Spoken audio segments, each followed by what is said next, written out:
You're listening to Imperfect Heroes, Insights into Parenting, the perfect podcast for imperfect parents looking to find joy in their experience of raising children in an imperfect world. And I'm your host, DJ Stutz.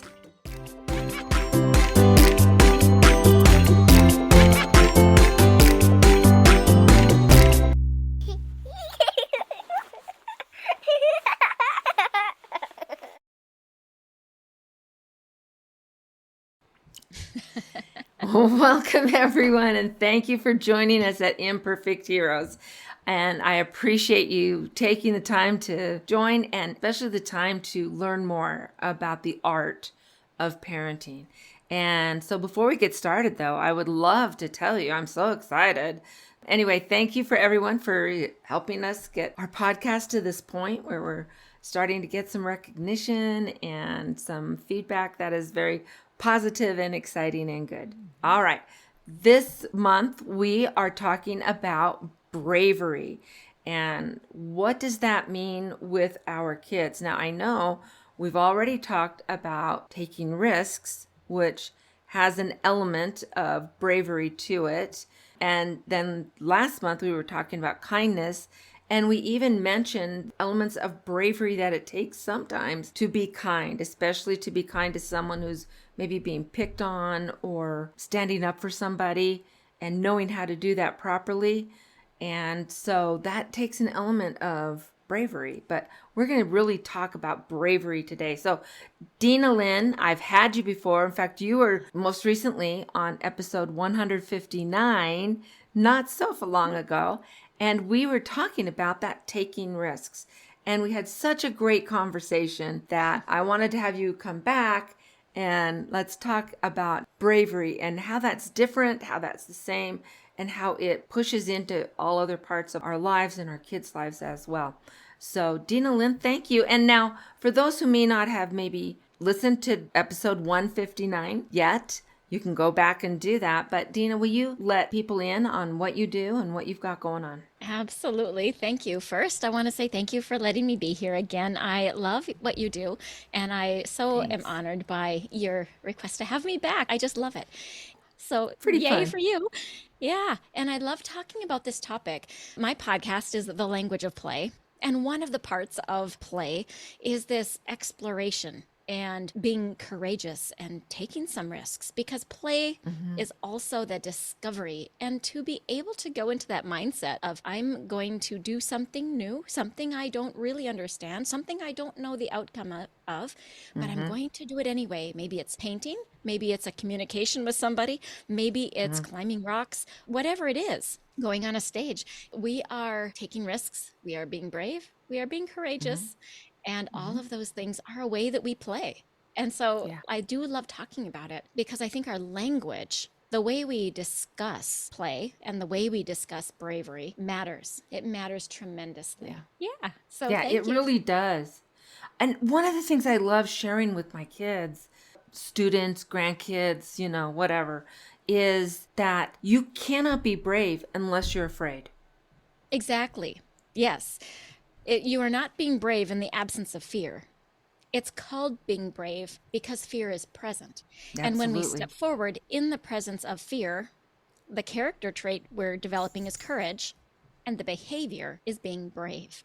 Yeah. And very often when I'm coaching parents, we talk about what words it is that we can use to help our kiddos find their courage, to find their bravery. And we also talk about words that can discourage. And we talked a lot about that in episode 159. And so if people want to review that, that's a real good thing. But yeah, the idea of encouraging our kiddos to step forward and acknowledging that fear is here is a really good thing. To teach our children that things can coexist is really important. And even opposing things coexist. And that is super important because that's true in all the world. It's true in life. But sometimes it doesn't feel like it ought to be true within our bodies. That's so true. We're using that word a lot. Yeah, we talked about this just before I got on, how our families have different opinions about many parts of life, whether we're talking religion and politics and probably the weather, whatever it is, our families have different opinions, but yet can we have unity coexist with disagreement. And so we can have many coexisting things also be good at the same time. And it takes courage to accept it. Yeah, for sure. Yeah. And I think too, as we talk about being brave enough to put forth your thoughts, opinions, or whatever, even when you know it might not be completely accepted, or that you might have to say, this is how I came to this conclusion. This is why I think this, rather than just trying to force it down someone's throat. But having the bravery to have a conversation with somebody, even if it's the Rams versus the Chiefs, people can get pretty hot about that. By the way, Rams are the appropriate team. But, and so as we encourage our kids to, when they're little, they're not going to have big political disagreements or religious philosophy disagreements. But what they are going to have is, my team's better than your team, or I like this game better than that game, or I like this other friend in my classroom better than another friend. And so that's kind of where you have to help your kids step up to the plate, be able to articulate what they feel, why they feel that way. And then they may convert someone, they may not, but that's okay. We can have the bravery to accept them for their differences. I love that you bring this up. And so let's rewind that. And let's think about what it is that comes a little bit before that. And that is a parent thing. And part of it is knowing yourself. You talk about being able to explain why we think what we think. But even before that, we have to know ourselves and to look at yourself in the mirror and to realize, oh, I had a bad attitude and it really wasn't the other person's fault. I got into a funk and behaved in whatever way, or disciplined however we discipline, and it really was about me. That takes an immense amount of bravery then to step forward and to admit and to know yourself. And when we do that, we exemplify for our children how they can be brave. And if they can get these, not if, when they get these foundations to be able to know themselves, and then we build the language by showing them how we handle error, showing them how we handle discussion and disagreement, then they will be able to step into it and practice it. They will have a little more courage to do it if they see us doing it. And if they're afraid of the outcome, if we have already taught them we've got their back when they're truthful to themselves, then they will have a little bit more oomph in their ability to be brave. Because of course there's going to still be some fear. Sometimes we feel ashamed or dumb when we behave in a certain way, when we realize it's still our fault. And the knee-jerk reaction then would be to blame. That does not take courage. That is not brave if we're blaming somebody else for our feelings inside. So our example for our kids helps them to build that muscle of bravery inside them. And that would be where we can stand up for the kid, like you're talking about, the one that is being bullied, or the child that we want to show kindness to, but we're scared to. We can instill some of that at home so that later on, when our child is at school and they see something happening, they will be able to put their feet in the sand and say, I'm going to stand by this kid because he's not doing something wrong. Right. And that takes a lot of courage, but it's a courage we can instill very early on. I've seen many times preschoolers, kindergartners doing this kind of thing where they see somebody wronged and they will easily stand up. And then you've got some kids that shirk away and they're afraid. And then it gets less as kids get older, that they have the bravery because maybe they haven't been supported as they were brave. But we can also from home affirm them for stepping in, for being brave. Now, if we take that back, can we take that back, DJ, for a little bit? Because this part is really a hard part. And this is kind of like the culmination of what we want when we think about bravery. But if we trim this back, it starts with how we talk to our kids and letting them do things that make them afraid. Will you let them walk on the log, even though they might fall that 12 inches off? Will you allow them to climb on the rocks, even if they might skin their knees? Do we allow them to go outside, to get dirty, to go out in public with their shoes on the wrong feet or their shirt inside out because they have dressed themselves? So very early on, are we teaching them that we care what other people think more than we care about their independence, their Mm-hmm. skills and abilities. So when we allow them to just be who they are, they put their shirt on backwards. And I mean, obviously, if it's uncomfortable backwards, we say, hey, Right. I can How's switch it that for you or help feeling you on switch it. you? Yeah, yeah. But at the same time, a lot of kiddos are not going to notice whatsoever. And some kids, Mhm. like my grandson, he had his toes turned in a little bit. And so, very intentionally, we put his feet in the wrong shoes and it corrected his Mm-hmm. feet. His feet are straight now. And so it worked perfectly. So when we see, as a teacher working in the schools, and you know this, when you see the kiddos that come to school that have dressed themselves, you know it, but I'm always very proud of those parents that allow it. Yeah, because Absolutely. because the kiddos are growing and learning, and they, frankly, none of the other kids notice if the shoes are on the wrong feet or the Mm-mm. shirt is backwards or inside out. And when they Mm-mm. do, they can just ask for help or they can switch it. They Right. don't care in the preschool and kindergarten ages. No. But this It's is where it usually once they starts. hit probably around first grade is when other kids might start noticing your shirt's on inside out. Really And if they care. say something, okay, then a child has a chance to choose. Well, I want to leave it that way. Or Mhm. ask the teacher, can I go and fix my shirt? But I know some kids will do a shirt inside out. Not so much now when they just print the information. We don't have so many tags. But I Yeah. know like some kids were sensory and the tags really bothered them. And so then we had parents who said their shirt's inside out because the tags bother them. And even when I cut it, the what's left still bothers them. Hmm. That's fine with me. I don't care. And even if I had to explain, if someone noticed, and so I explain it to another child, they'll say, oh, his shirt's inside out. And it's like, yeah, that tag just really bothers him. So he's just going to wear a shirt that way. Oh, okay. And then off they go. I mean, they really don't care. Exactly. And so that's where it starts. Are we teaching our kids to be more concerned about what other people think of us? Or are we teaching our kids to be more concerned about what do they actually want? Are they being brave? Are you allowing them to build the skills, try things new? Or are we saying to them, stay in the house? And are we worried about bruises? There is a balance. Obviously, we don't want our kids injured, but at the same time, we do want them to be able to be courageous on those risk taking minor things. And that would be more with their bodies. And then it builds the muscles so that when they get to the emotional risk taking and bravery, they Mm-hmm. become courageous to do it because it's all linked together, just like you said. Right.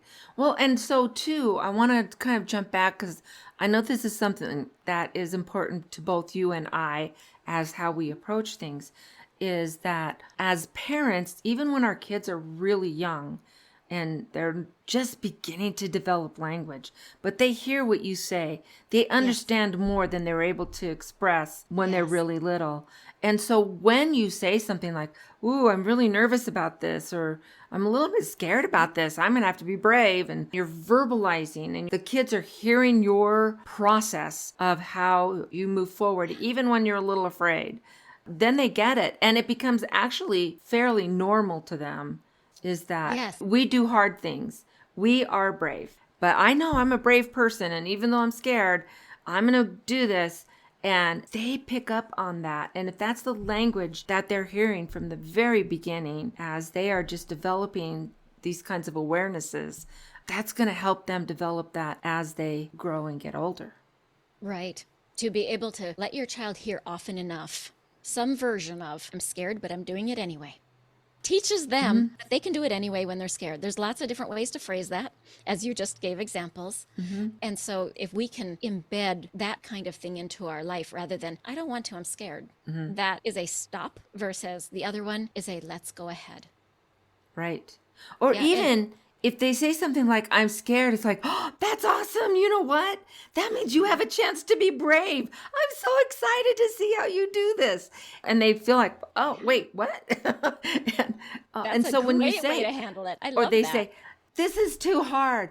Isn't that cool? Because we do hard things. You're going to feel so good when you accomplish this.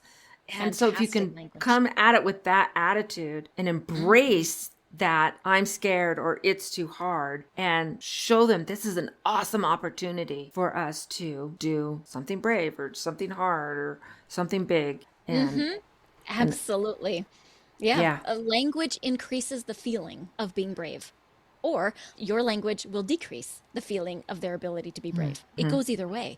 The language we use, the energy we come at it with, changes their energy and their ability to perform the way they want to or the way you want them to. It really matters. And I love your examples, because when they do say that they're scared, to celebrate that is a huge win. It also stops them in their tracks and causes them to think, oh, it's not something to be afraid of. Because one of the things that I know too is that kids often, especially young ones, when they have a feeling, and it's a big feeling, and most of their feelings are big when they're little. Yes, they are. They become afraid of what is going on inside my body.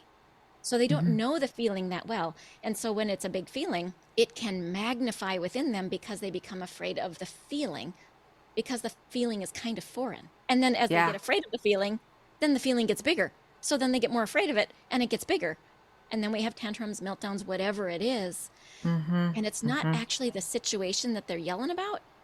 It's this thing that's going on inside their body that is so foreign. They don't know what to do with. And so how good is it for us to be able to say something about fear, because that's a big one. That feeling is often big. So they start to recognize little fears. They hear you say, you get afraid, but do it anyway. And then they start to learn, oh, this feeling I'm feeling is called fear. There's a name for it. And when I feel it, I don't have to be afraid of it. And when I feel it, I can still do the next thing. Yeah. It's all embedded in how we talk about it. Yeah. It totally is. And then the way that we even admit it, or we notice it maybe in a movie or in the neighborhood, or some kid does something, or we just had the Olympics and things that would be a little frightening to some people, they're doing. And they're overcoming those fears. So when you see examples, either in real life or in a movie or a show or something, and you see those examples, it's really worthwhile to stop and pause for a moment and really pay attention to that. Did you see that? Did you see what just happened there? Yeah. And then the Olympics gives us a fantastic time. It does. It does.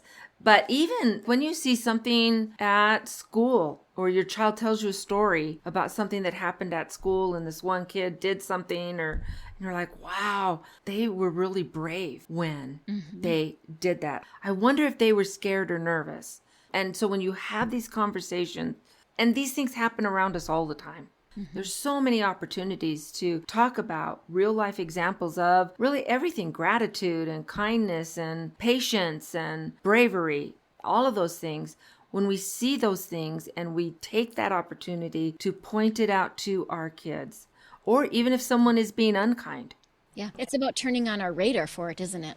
It is. So that we start to recognize it, and we have pre-prepared our thought that we're going to point it out. We've pre-prepared our mind that when I notice, I'm going to call attention to it, shine a spotlight on it. Now, you just mentioned the Olympics, and it made me think of something that was really, really valuable for our kids. And so as we're recording right now, the Olympics are going on. So, of course, it's in the top of mind. One of the things that I love about the Olympics is when the interviews are being done with the performers.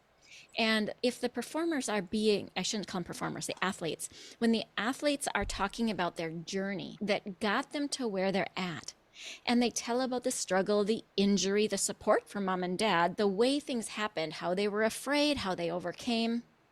And we start giving that language to our kids too. Overcomer. They can still do. And they had this hard journey, but look at them now. Now, this kind of idea of listening to a biography, that would be a short interview, but also reading biographies, and you can get them in all different levels of reading. That teaches our children too what other people have really gone through when they've been brave, because people don't write a biography or an autobiography unless there's an element of courage in it. They've had to be brave at some point to do something. There's always a problem in a story, right? So biographies at whatever level your child is at is a great way also to get into the conversations, to be able to talk about how did they overcome? What did they have to do? What was their thinking pattern? Yeah. I remember when my kids were little and growing up, and we bought this whole series of books, and it was about just different people in history. There was Florence Nightingale and how she had to overcome her shyness and fear and all of that, and George Washington and Abraham Lincoln, and just a ton of different people. Walt Disney was in there. And it just talked about their life as kids and how they got to where they were and how they overcome, but it was written for children. And I know there's a ton of series that you can find things like that out there. And Yeah, you can but get those then kind of series at preschool level, at first grade level, at third grade level, and absolutely. everywhere between. Yeah. Absolutely. And so not only then are you encouraging understanding bravery and kindness and whatever through the books, but you're also encouraging reading and vocabulary and history and all of those great things.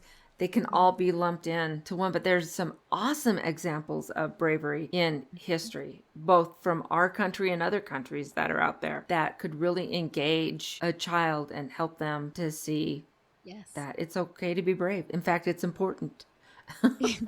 It's good. It's important. It's right. Yes. And it's to be celebrated. Absolutely, it is. And celebrate it even within your family. And even if a child is afraid of something and they may try and then back off, that's great. You tried. And next time you're going to get even farther or you're going to get even better or whatever. But I'm so proud of you that you even tried. That was awesome. Acknowledging even those smaller efforts as they're beginning to put themselves out there instead of, well, you didn't finish it. Well, whatever. They tried, and that's a huge step. Yeah, I love that. And I think that's super important. And a way to ramp up that language is to not really use that word try, but rather to acknowledge what part of it that they did. You got this far. That's farther than you've ever been before. You got to set G. You got halfway up the rock. You got to tell what they actually did. Not just that they tried, because try also implies fail sometimes. And so even though you tried, and I'm proud of you for effort is what you meant. I know that. And effort is super important. And we actually, when we parent, it's more important to parent on whether or not there's effort than whether or not there's success. Right. But there's something about that word try that doesn't always work the way we expect it to. And so I always advocate for the parents to notice the littlest step and say, you did it. So they got their toes in the shoe. Your heel didn't get in that time. That's fine. You got your toes in, or you went and found your shoes, or you, whatever it was that they were capable, how far they did get. And then we have to pick it up and finish is fine. Absolutely. And then I think too, I think of the social implications of being brave, that there are situations, oh gosh, this was years ago, and I was helping out in the nursery at church, right? We had a thing for the little guys and parents could go to their class or the sermon, whatever. And I was helping out in there. And there was, I think there were like 7 kids in the classroom at the time. And one little boy went and shoved another little boy away from a toy because he wanted the toy. And I saw a third child, it was a little girl, and she came over and was like, no, no, no. No, no, no, telling the boy who pushed. She didn't have a ton of language, I think. Was she even 2? I don't think she was even 2. But even at that young age, seeing something, understanding that, ooh, this isn't good, and then having the courage at that very young age. And she just came, and she wasn't aggressive or anything. It was just like, no, no, no. But then I got to sit down with her and say, oh, you were so good to help so-and-so and to make sure that he was being safe. And so you're using language that they can relate to. But I was amazed that even though she didn't really have the language to express exactly what needed to happen, she still had the bravery to step in. And who knows if that other little boy would have pushed her too or whatever. But she stepped in, and I'm just so amazed at the capabilities of our kids, even at young age, that they are able to do so many more things than we give them credit for, and at a much earlier age than we would think. Yeah, kids are super intuitive early on. And if we learn how to foster what it is that's already there, rather than shut it down, which is how most of us have been taught, is shut down this thinking or behavior and build up this other, so that you become in this box, in this mold. I'm of an age that would have happened to me. You're of an age that it probably happened to you, that you're set in the mold of how you're supposed to behave. But I think we know now that if we can identify with our kiddos the energy, the motivation, rather than just the behavior, we end up teaching our kids to listen deeper within themselves, to listen to their own intuition, to acknowledge what's going on in the world around them differently. And when we go at parenting from that realm, we end up raising kiddos that trust themselves much more than, say, I grew up being able to trust myself, and probably most of the listeners, just because this new way of thinking, or I shouldn't even say it's a new way of thinking, it's more that we understand about the world and energy and the way things are. And when we understand more, we do differently, don't we? The more we learn, the better we do, right? Exactly. And so now there is a much more global understanding of what's always been there. And so I see that the children, very young ages, can do a lot of the things that I was raised being told kids can't do that. And some of that I'm referring to is that which comes through intuition, the natural personality, the natural, let me call it temperament, something like that, of the person, such as your little girl who says, no, no, no. She has a natural defender in her, doesn't she? She's kind of a natural protector or defender. And you've got other kids that are more natural at their creativity and their ability to maybe somebody else recognize nature and play with animals and whatever it is. You start to see, when you allow them to be brave and to be who they are and to listen internally, you get to see who they actually are made to be. And that is a knowledge base that I think wasn't there as a global society when you and I were young, but it's much more prevalent now. And that takes bravery for a parent that wasn't raised that way to go ahead and say, okay, I will listen and allow, and I will ask questions or lean into believing my child didn't mean bad towards the kid he pushed when he wanted the toy, to rather think about, in his undeveloped mind, what was he actually doing? And probably in his mind, he was really thinking about the toy because he's got a young, undeveloped mind, right? So he probably really didn't have a whole lot of understanding of the outcome of pushing another child. He's only got the tunnel vision of, I want that, this object is in my way. So we bring them out into understanding how it is that their behavior impacts another, rather than punish that behavior and leave them wondering, what I do wrong. Right. Well, and I think too, that comes back to something that I very often advocate for, and that is practice. So I say, our once a week family meeting, or even just maybe something on the spur. But if you see your child doing something like, oh, let's practice this, instead of getting mad at them, let me show you a different way to do this. So whether it's practicing asking for a toy or asking to join in play with another group of kids, that's very scary for kiddos. It's like they're new in a class, they're new in the neighborhood, whatever. So we can practice, how do I come in and say, hey, can I play? Right? That's very scary for our kids, for a lot of our kids. So when we see these opportunities come up, it's like, oh, that's something we need to practice. That's something we need to work on.